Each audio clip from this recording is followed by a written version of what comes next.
Assalamualaikum and greetings to Madam Aini and my fellow classmate. My name is Nurulaini, the opener of the presentation from Group 2. In this video, we'll talk about Asian Summit, which will be further discussed by me and my group members, which consists of Nazatul Shahira, Nurul Hardiah, Arinah, Sharina Izati and Shahira.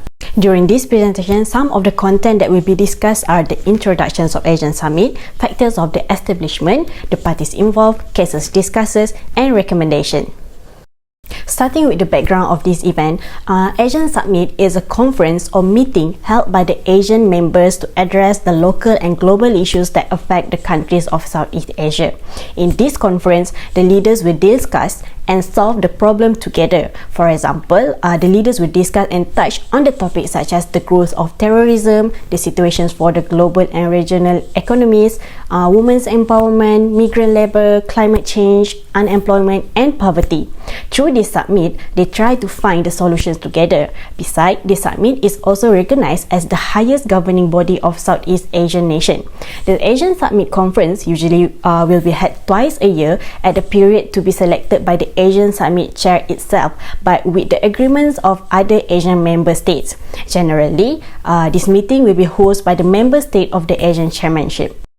Moving on, the first Asian Summit was held in Bali, Indonesia on 23 until 24 February of 1976. The development of the Asian Summit has marked the major turning points in Asian history, showing its progress from a small association with 5 countries to a strong organization that shows the regionalism in Southeast Asia. Since its establishment, a total of 39 Asian Summit has been held, where the latest was held last year in Brunei Darussalam. The next summit, which is the 40th Asian Summit, is expected to be held in Cambodia. The purpose of this summit is very clear, which is to boost the Asian regionalism and strengthen their interstate cooperations. Besides, it also has specific objectives which are to enhance regional economic growth, social advancement, and cultural development in Asia. Through this summit, justice and the rule of law are constantly upheld in international dealings. It also will be able to strengthen the regional peace and stability of Asian countries. Moving on to the establishing factor, the ASEAN Summit. The ASEAN Summit's purpose is to discuss the Southeast ASEAN nations' economic, political, security, and social-cultural issues. As a general rule, every problem or issue that arises in ASEAN should be discussed and resolved through consultation and consensus. If consensus cannot be reached, the ASEAN Summit may decide how to make a specific decision during the meeting. All ASEAN representatives will attend the meeting and share their perspective and opinions on current issues. Alright, let me give an economic problem that has discussed in ASEAN Summit. Consider the trade war between China and the United States. This issue was discussed at the ASEAN Summit in Bangkok. The issue was arise when the United States has accused China of unfair trade practices such as intellectual property theft, forced technology transfer, a lack of market access for American companies in China, and creating an uneven playing field through state subsidies to Chinese firms. Meanwhile, China believes the US is attempting to stifle its rise as a global economic power. The trade war between Beijing and Washington has taken its toll on Southeast Asian countries that rely on exports. It was stated that during the meeting, ASEAN members are working to finalize a China-backed plan to establish the world's largest free trade zone. Unfortunately, one of ASEAN's representatives stated that ASEAN is such a large market for the entire world that he does not want ASEAN to become involved in large global trade. This issue demonstrates that the ASEAN Summit is debating and acting on ASEAN's economic problem. I'm Arinah and I will continue with the parties involved in ASEAN Summits. As everyone knows, there are 11 countries or members we could say in the organization. Under the ASEAN Charter, ASEAN Summit meetings are held twice annually and to be hosted by the member state who also hold the ASEAN Chairmanship. The member state or the chairman holds it for 1 calendar year, where he will lead the ASEAN Summit or any related summits. But have you ever wondered how the host or the chairman is decided among the members? So, ASEAN comprises the heads of state or government of each member. Thus, the chairmanship of ASEAN rotates annually and is decided based on the alphabetical order of the English names of ASEAN member states. Now we will move on to the 3 previous hosts of ASEAN summits. In 2019, the 34th and 35th summits were made in Thailand. The meeting was led by the Prime Minister Prayut Chan-o-cha. The motto was Advancing Partnership for Stability. Next, for the 2020 summits, with the theme of Cohesive and Responsive ASEAN, the meeting was hosted by the Prime Minister of Vietnam, Nguyen Xuan Phuc. The meeting was held virtually as the whole world was under lockdown due to the COVID-19 pandemic. For the 38 and 39 summits were also held online. The conference was chaired by Sultan Hassan in Bandar Seri Begawan, Brunei. The motto was We Care, We Prepare and We Prosper. And the most recent one was the ASEAN Cambodia Summit, which was held in Phnom Penh. The chairperson was Prime Minister Hun Sen with the theme of ASEAN Act, Addressing Challenges Together. Lastly, any special or ad hoc meetings may be convened whenever necessary, to be chaired by the member state holding the ASEAN chairmanship at venues to be agreed by the members of ASEAN. For example, the ASEAN-US Special Summit, which was held in Washington DC on 12 to 13 May 2022, the discussion included ways and means to intensify cooperation in various areas, including COVID-19 response and global health security, climate change, sustainable development, maritime cooperations, human capital development, education, connectivity, and economic engagement. They also exchange views on regional and international issues of common interest and concern. My name is Shahira and I will explain about major cases that have been discussed in Asian Summit for year 2019, 2020 and 2021. In 2019, the collaboration of East Asia Summit members, which consists of Asian countries and several other nations such as India, Japan and the United States, in the fight against transnational crime, was one of the topics discussed during the 35th Asian Summit on 4th November 2019 in Bangkok, Thailand. In the conference, all the participating nations have discussed working together to combat transnational crime and counter-terrorism at the United Nations Congress on Crime Prevention and Criminal Justice.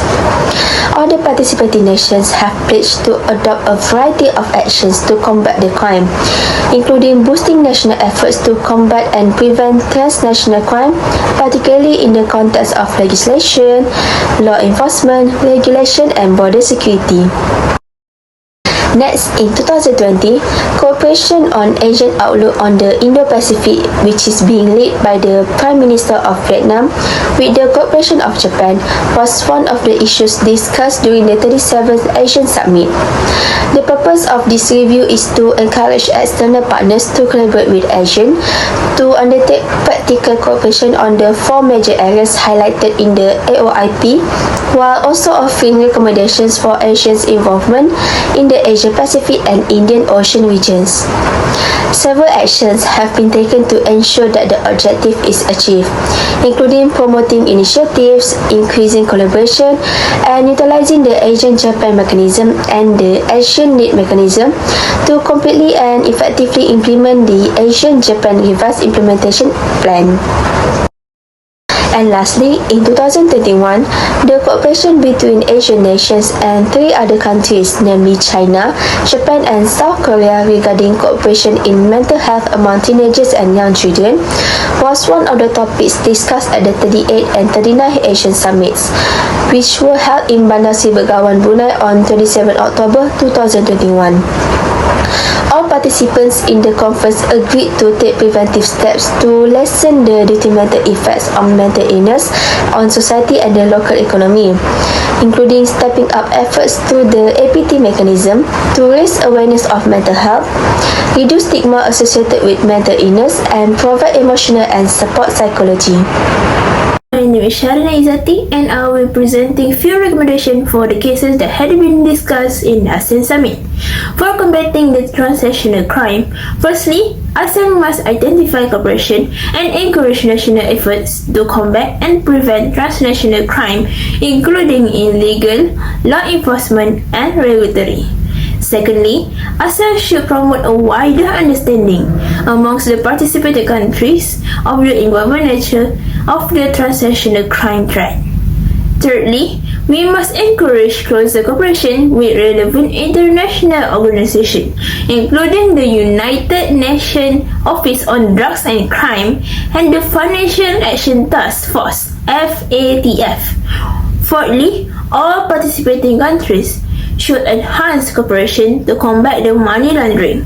Moreover, we also have to address the risk to vulnerable members of societies from specific transnational crime, such as human trafficking as well as the child sexual exploitation and abuse. Furthermore, the ASEAN countries must develop and implement, where necessary, appropriate response, including through legislative and law enforcement. Next, we must also enhance cooperation with relevant ASEAN mechanisms and sectoral bodies to combat the transnational crime, including the ASEAN Ministerial Meeting on Transnational Crime, the ASEAN Ministerial Meeting on Drugs Matter (AMMD), the ASEAN Defence Minister Meeting (ADMM), and the ASEAN Regional Forum (ARF). Last but not least, the participating parties should also enhance cooperation in preventing and combating the transnational crime through existing regional framework, including the Bali Process on people smuggling, trafficking in persons, and related national crime. Next, for the case of ASEAN involvement in the Asia-Pacific and Indian Ocean, firstly, ASEAN countries must commit to supporting ASEAN community buildings and enhancing further the ASEAN-Japan strategic partnership for peace, stability, and prosperity in the region. Secondly, ASEAN should also strengthen the cooperation through the full and effective implementation of ASEAN-Japan Revised Implementation Plan by utilizing the ASEAN-Japan mechanism and advancing initiative, including the Agreement on Technical Cooperation between ASEAN and the Government of Japan in 2019. Furthermore, ASEAN must support the principle of strengthening ASEAN centrality, openness, transparency, equality, mutual benefit, and respect for the international law.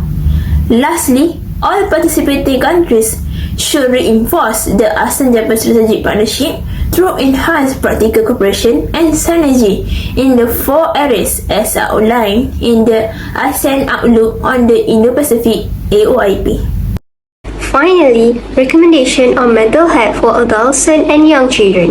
To begin, encourage the APT countries to strengthen universal health coverage further by ensuring basic mental health care services and psychosocial support that are affordable and accessible in order to protect and promote the mental health and well-being of people, especially amongst vulnerable people, adolescents and young children in accordance with national capabilities and circumstances. Next, strengthen efforts through the APT mechanism in promoting awareness on mental health, ameliorate stigmatization of mental illnesses, and offer emotional and psychological support, as well as enhance social well-being of those with mental health issues. In addition, call for more collaborative initiatives amongst APT countries that aim to address mental health issues and suicide prevention, particularly amongst adolescents and young persons, and increase efforts to limit the effects of mental health issues from being further exacerbated by the COVID-19 pandemic and other public health emergencies that had by default created new barriers for those already suffering from mental illness. Lastly, encourage and support cooperation and alignment of actions at various levels, including grassroots level and digital space, and across various sectors that would enhance and support dissemination of the right health information, social innovation, and community outreach programs, research and capacity building initiative related to mental health among ASEAN member states and its external partners. In conclusion, we can see that Summit 3 is crucial for the success of ASEAN. It is a forum for heads of state and government in providing meaningful direction for the development of ASEAN through the inclusion or exclusion of agendas. It provides an opportunity to respond to the prevailing challenges at both the regional and international levels. ASEAN brings together varied economic, political, and social systems. Demographics differ across the region too, with many religious and ethnic groups represented. Given such diversity among its members, the bloc remains divided over how to address many issues, including China's claim in the South China Seas, human rights abuses, and political repression in member states such as Cambodia. Some experts have suggested that ASEAN reimagine its framework and decision-making practices. In 2012, CFR Skulanzik recommended substantive changes for the organization to lead integration efforts in ASEAN, including strengthening its secretariat and empowering a high-profile Secretary General to speak on its behalf, abandoning consensus decision-making and demonstrating that ASEAN can build its own free trade area.